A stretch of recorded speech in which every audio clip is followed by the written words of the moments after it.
Xbox will have a new country, a new store, and a new run dialogue.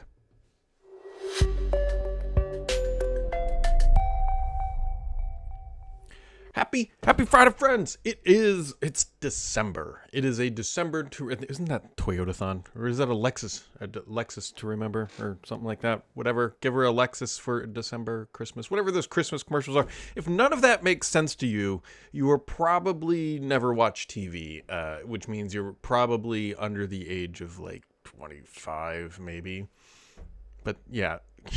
What a weird intro. But anyways, back in the day, I guess they still do these. Like, there's always that Christmas commercial where like the husband or the wife buys their spouse a new Lexus with a giant red bow for Christmas. And my wife and probably many families are like, if you ever buy a car, a massive financial commitment without whatever, we're moving on. Anyways, it is a podcast to remember a lot ish going on this week. We are now at the tail end of the news for the holiday season, although we do have the Game Awards coming up and everything else and sort of that season. But like big blockbuster deals and sales, those are probably either known about or have already happened, come and gone, and there's nothing you can do about it. Anyways, let's dive into the news this week. A bunch of Microsoft news and Xbox/gaming news and good questions. So here we go. Microsoft says they do not have enough money. So they are going to raise the price of Microsoft 365 various SKUs across the board starting in July, which is when their fiscal year rolls over. And so there you go. Now, people who are on the enterprise side will already know that Microsoft has already done some of this. So one of the things Microsoft would do, like say, hey, look, the price on the tin is $10. We use that as an example. But because you're a loyal customer, blah, blah, blah, you're only going to pay $7. But over the past few years, they've been like, you know what? You're a loyal customer, but you actually got to pay $8. Then you got to pay $9. And so it's like they've been reducing discounts as they have gone along. But either way, the price, for people paying MSRP, it's going to be going up. Now, $1 doesn't sound like a lot, but when you've got thousands upon thousands of seats, and a reminder that's every single month, and Microsoft has like 100 million plus whatever subscribers or whatever that crazy number is, that's a lot of money real quick, real fast. So it's the easiest way for them to make money is to just jack up the price at the end of the day. Other things that are changing, and this is, I get far too excited about this than I should, but the run dialogue is finally going to be fluent. It's finally coming. On the insider builds, there are new, a fluent run experience. That is great. I'm hoping that they have not butchered with the run formatting, because you need to be able to run certain flags if you're familiar with that functionality in Windows when you run a .exe/whatever. But it looks good. It's, they are making UI little tweaks here and there. Finally, hey, good stuff, Microsoft. Good stuff. Microsoft also doing some not so good stuff either.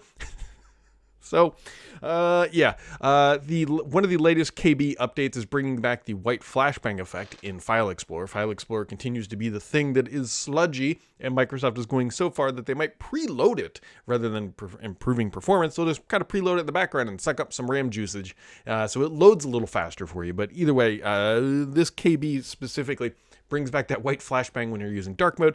Always a fan favorite when you get blinded by the light. And then one thing that nobody cares about, I promise, but I'm sure there's probably 3 people, but either way, immersive events are now in Microsoft Teams generally available, so they also killed off some other VR stuff. But remember, before AI became AI and actually people, Microsoft and everybody else was dumping money into it, this was like kind of like the thing, right? VR. We don't know what to do, so we're going to build VR experiences. Microsoft did their stuff. Meta has their stuff. They actually just announced they're winding down some of that or reducing expenditure on it to put more money into AI stuff. And so like this was the stuff. And anyways, it's now generally available if you want your digital avatar to walk around and have a virtual meeting. And I just don't see it going very far. But anyways, it's out there if you want. Now, on to the gaming news. The gaming news is here. So, Pure Xbox grabbed a screenshot of what is believed to be the new Xbox store that is coming to the mobile app. Now, this has been this might be 18 months late at this point or from when we were first expecting it, but now you'll be able to buy games in the app. Maybe. This, I think, is on the test flight only, or like these early release builds. So we don't know if it's going to make it all the way out. I would assume that it would. This is something Microsoft wants, but hey, finally, yay, an alternative store. So obviously this is related to a lot of the changes with the App Store's fees and everything else, but Microsoft looks like they're going to take a swing at it, which is good, and I think will make at least a couple people happy. I don't. This is really the bigger news in the Xbox world. So the Foxconn is looking to move a bunch of production out of, I'm assuming, China. More specifically, I don't think they're adding capacity. I think they're probably reducing capacity in one area and moving it to Vietnam. Now, Microsoft has been doing this for a lot of their products, Surface hardware as well, so Xbox following suit is not all that unsurprising. The one thing that sort of trips me up a little bit, it says to be able to produce 4.8 million Xbox consoles annually, I believe. That's not a lot. So part of me wonders if this is actually for the next gen stuff. This is supposedly happening in 2026. We'll see. Manufacturing is very complex and very hard and very intricate. And so, but Foxconn knows how to do this. Microsoft knows how to do this at this point. And so it looks like they're starting to try to bring some capacity online. And a speculation immediately went to for the next gen Xbox, which is not unreasonable, right? If you're building up in a new assembly line in a new country, why would you do it for the existing console, right? That doesn't necessarily make sense. Seems like this is a next gen sort of thing. But 4.8 million annually doesn't feel like a lot, but maybe if it's going to be a premium price, that maybe that is the sufficient capacity that Microsoft is targeting. I don't know. Or this could just be in conjunction to production in China already. So it's like they have some lines in China and they're just adding additional capacity. We don't know the full story, mostly because this isn't Microsoft announcing this, but Reuters is pretty accurate. So I think we can take that like, hey, this is happening. And other things that are happening in the world of Xbox, the Xbox Bowl. Yeah, Microsoft/Xbox is actually sponsoring a college football game. It's on December 18th. Now, I love college football, so I'm not knocking college football. Missouri State versus Arkansas State. But, like, the college bowls are kind of fading, if you will. But whatever, they've never done this before, so now there's an Xbox Bowl. Maybe everybody gets an Xbox at the end of the game. I don't know. But either way, that is happening, and so that's a first, and so it's notable, and so here we are. All right, let's jump into the questions of the week because they are always my favorite part, and I forgot to preload them on this laptop, which is a Surface, as people probably know. So just give me 1 second. I'm not editing this out, friends. It takes just a second to get it all sorted. I know you're going to say, but Brad, it's already up on the screen. However, that screen is pretty far away for me to be able to read them, and so I actually open them up here on a secondary laptop and then make sure it's the latest and greatest. And so let's dive in. Radamix Cisco says, first time asking, I think. Well, first time answering, hopefully not. Well, I don't know. But anyways, great to have you. If one of the biggest problems Xbox Microsoft seems is attention versus TikTok and similar services, shouldn't you try to at least mitigate that by also giving people the option of something like picture-in-picture, but enhanced for capability with YouTube Shorts and TikTok?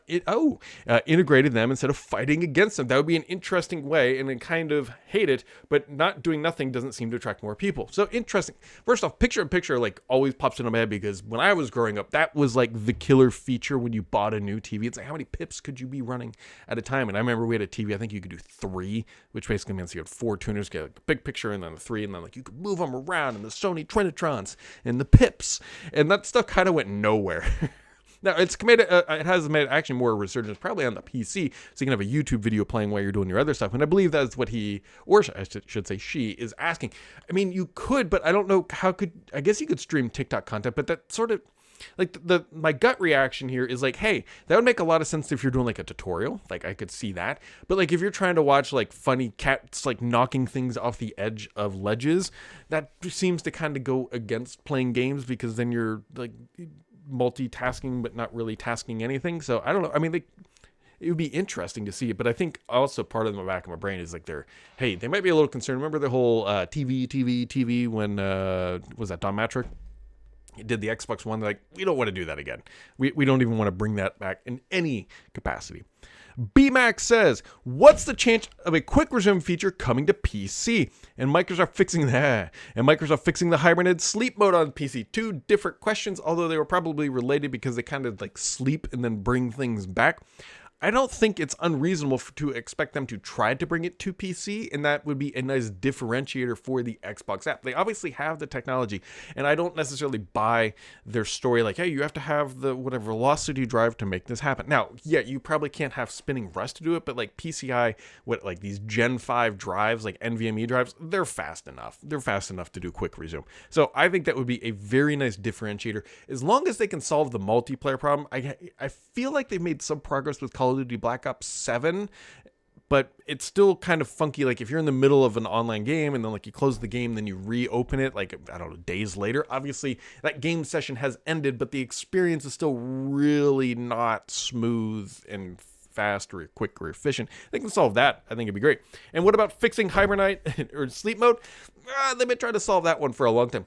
Most of the time it works every time, but most of the time is not good enough. And so when you have those bad experiences, which I do experience, especially on this latest Surface Laptop 7, not my old and trusty one, but like the new, not that the laptop, I have two laptop 7s, but like my desktop does not experience this, but my Surface laptop, the 7th gen with the Intel and the Copilot Plus PC features, absolutely does.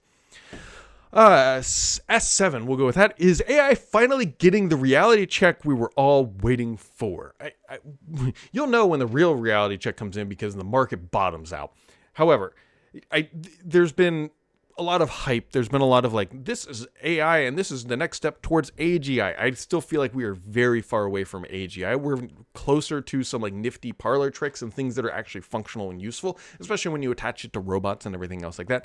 But that's still just, lack of better terms, super fancy pattern recognition and predictive matching at the end of the day, rather than like it's creating its own thoughts. It's a funky area. The reality check here is that there's too many of these companies. There will be some dust settling where, OpenAI, Anthropic, probably a few more survive. Obviously, Google will survive with Gemini.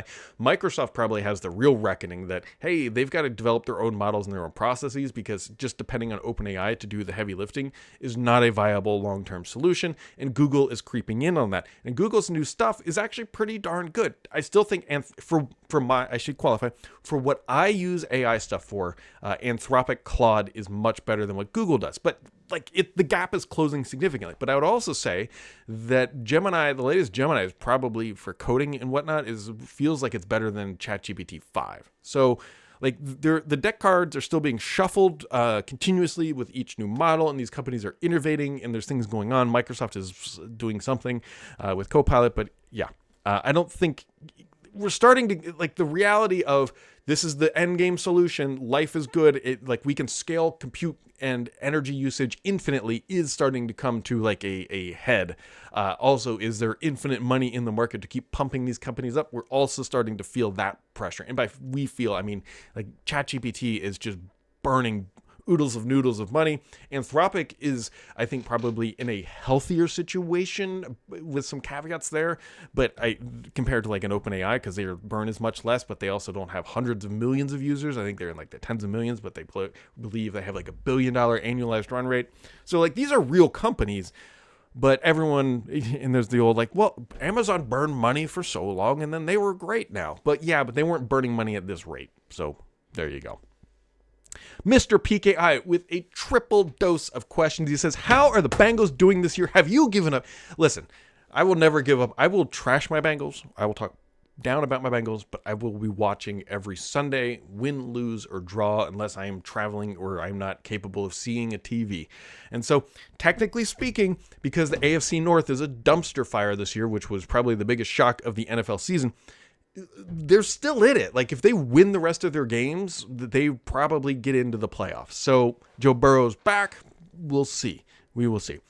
His next question is, how is Netflix bringing games to all mobile platforms when Xbox Cloud could not? Well, I think there's so much Netflix news out today with WB being bought up. At least they're going to try to buy them. There's already been pushback from some entities saying this is anti-competitive, that stuff or whatever else, because it is a large transaction. The thing is Netflix's mobile game ambitions are interesting because they've also been closing down some studios. So we don't have a great picture if Netflix can actually pull this off. And so I think it's to be determined at this point. And his last question, he says, if you want a new gaming PC, why not do a public review? Will you not get to keep the model as compensation? I could probably go out to the vendors and be like, hey, send me a gaming PC, and then I'll do this review, and then I'll talk about it, and I'll keep saying things like whatever. I don't know. Part of me, first off, this is going to sound really terrible. it's a lot of work. Like, people don't realize how much work that is to do, like a proper PC review. And then like this brand and this website itself isn't necessarily geared towards gaming PC reviews. So like, then I have to justify it to all these vendors. And then it's just like, I don't want to sound lazy, but it turns into work. Now, if somebody wants to send me a gaming PC, I will happily talk about it. But at the end of the day, I enjoy this as a hobby, and as soon as I start forcing myself to start doing reviews of things, I don't know. Like, I bought a Synology, right? I'm looking at the Synology. I really like the Synology. Granted, it is not the latest and greatest hardware. The one downside to the Synology is that the CPU is a bit anemic. It comes with a small amount of RAM, but I'll tell you what, the software was great. Getting everything set up. I've got all my photos transferred out of Google Photos. I will tell you that if I have ever, and probably have on this channel at some point, recommended Google Photos, I rescind that recommendation. Getting your data out of Google Photos is a colossal pain in the butt, and I do not recommend it. And just get an ass, do Zscaler or whatever the one ZFS stuff that you can do. You don't even need to buy a Synology, but Google Photos is just rough to exit from. So I don't know, but should I go out and try to get a gaming PC review? Yeah, maybe not. I don't know. Somebody DM me that they'll send me a gaming PC. I'll do it. But like, here's the thing. Here's the real answer. And maybe this is why I'm struggling to like enunciate and articulate this. The PC that I use for my daily driver, I built. Like, I enjoy that process. And so like, I enjoy the process of finding a case, finding the AIOs, finding all the other pieces so that they fit together. So it's like my PC, if that makes sense. Like, if you go to HP and grab an Omen, I'm sure they're fine devices, or an Alienware or a Main Gear or whatever.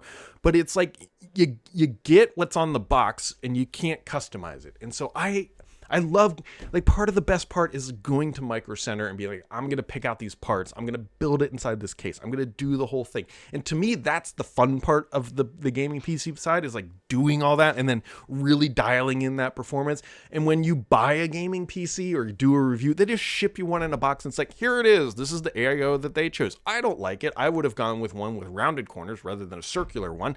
I don't really like the RAM that they chose because it has RGB on it that's not customizable. And then it's like, here's the main board that they chose, but it looks like garbage because you can see all the capacitors and they didn't do any shrouding or heat sinks. And so then, to me, it falls apart. And so I really want to go out and build a gaming PC at the end of the day. So that really got off. It's a good question, though. It's a good question. JJ Gamester says, Microsoft seems to be the only successful one with one generation of gaming, the Xbox 360. The Xbox 360 will go down, in my opinion, as the high watermark for console gaming from Xbox. I fully agree with that. If we look at what happened in that generation, Microsoft used a lot of their wealth and power to push the industry to them with first and third party exclusives while bringing a few innovations, things to the console. Since then, Microsoft hasn't brought anything to the table that pushes the industry in hardware or software and has lost the momentum from E3 of 2013. The only boost has been through purchases. Nintendo seems to be innovative with their boosts and their IPs enough, and Sony is solid on innovatives and IPs. Do you think Microsoft is incompatible with the industry, lacking the creative mindset? I don't know. Here's the problem, and I've said this before, and I tend to stick to this. I agree with you. The Xbox 360 really pushing forward. They tried to do that with the Xbox One. Now, people are going to say, but no, they didn't. It's like the TV stuff. Microsoft wanted it to be one console, to be all of your forms of entertainment. So TV, integrated, play games and all that stuff. If you look at what the Xbox One was trying to do, it really did actually try to push the boundary, not necessarily in gaming, but in entertainment. And so that obviously they didn't do enough research about how they presented this. They should have just said, like, gaming 98% of that presentation, and 2% should be like, hey, while you're gaming, if you want to watch an NFL game or an Xbox Bowl game, throw it in the PIP. There you go. Next, and your guide's there. Cool. Catch you next week, bros. Is what they should have done, but they focused so much on non-gaming things for a gaming console that it downed it. And that screwed them up pretty much perpetually from there going forward, because that generation, people said, I don't want a TV box. I want a PlayStation. I want a game console, so I'll buy a PlayStation. And then they started getting their digital libraries. And once you have your digital libraries, it's a lock into the ecosystem. It's very expensive to change once you have a whole bunch of digital titles tied to an account. Xbox 360 was primarily physical media. PS4 and Xbox One started out physical, but absolutely ended digital. And then obviously this generation is all digital. People will say, yeah, I could go buy a game. But like the majority of people are buying games. And more importantly, they might have one or two games, and that's enough to keep you into the ecosystem for the next generation, because you don't want to lose that content with your account. Jonathan Smith says, yo, Brad, do you think the new Xbox storefront will allow people to buy older PC versions of games not available through the back compat program on the hybrid console? It would be awesome if it did. One of the things that people don't always articulate or realize here, when a new game comes out, let's use Call of Duty. We'll use Age of Empires. Because this is very real for me. So I play Age of Empires 2 all the time. Still play it to this day. It's my casual. It's like watching The Office on TV or something. It's my sit down. I'm just gonna play a game. I already know what I'm doing or whatever else. Age of Empires 4 comes out. Right? I should love that game because I love Age of Empires 2. However, I have to go learn all this new stuff. So for me to go buy Age of Empires 4, it has to be that much better than Age of Empires 2. And so I don't think I've ever bought through Game Pass, but I don't play Age of Empires 4 because I just enjoy Age of Empires 2. And what I'm trying to say here is that when a new game comes out, it has to be so much better or much different that it beats the prior version of its own self. And so that is challenging. That is very, very challenging. And so these back compat programs in the hybrid store and console, I think it would be wonderful. It'd be smart of Microsoft to leverage that catalog. I mean, they are in this to make money. So why wouldn't they? I don't know. But here's the thing that kills me, and the reason why I hesitate is that there's still a lot of titles that are not on Game Pass from previous acquisitions. So there you go. Oh, and Matt O'Bear coming in with the thing. Oh, I'll just read it first. He says, considering the price of RAM, do you think this will cause another price hike for Xbox hardware, or is this more of a concern for the next generation console? It's a concern for everybody. You might be saying, but Brad, I'm not building a gaming PC, even though I really would like to build one, whatever. RAM prices are getting ridiculous. It's like GPUs are finally starting to be, they're elevated compared to what we'd previously paid many years ago, but they're at least not insane and available for that matter. And then right on the back of that, it's like RAM, good luck. Corsair is giving up on that. And so, yeah, RAM is in everything. So your GPU will utilize those same factories, right? RAM will obviously use it. Anything that needs RAM is now supply constrained because all these data centers are coming online. And so, yeah, we have a ton more GPUs just sitting in the market, but they need all the rest of the compute infrastructure to exist. And so I do think that there's a lot of rumors right now that Xbox and other consoles may be raising prices because RAM prices are going stratospheric. Yeah, I think into the stratosphere. So I do think that there is concern that this generation may get more expensive, and obviously next generation will obviously be impacted depending on when it actually comes out. Right now, RAM is going up, but it will, in theory, level out somewhere, although we don't know exactly when or how. And so this is another constraint that I don't know if it wasn't forecasted or seen, but it's definitely becoming a reality that RAM prices are expensive. So what I should really try to do is I have a bunch of RAM, actually DDR4 RAM around here from various boxes from work and other things that are no longer used. I should try to trade my DDR4 for a gaming PC. That would probably go down about as good as a lead balloon. So anyways, here we are, friends. It has been another wonderful week. Hopefully you had a good November. Your Thanksgiving was great. We are here in December, the last month of 2025. Make sure to keep it subscribed here because the only BS on this podcast is me.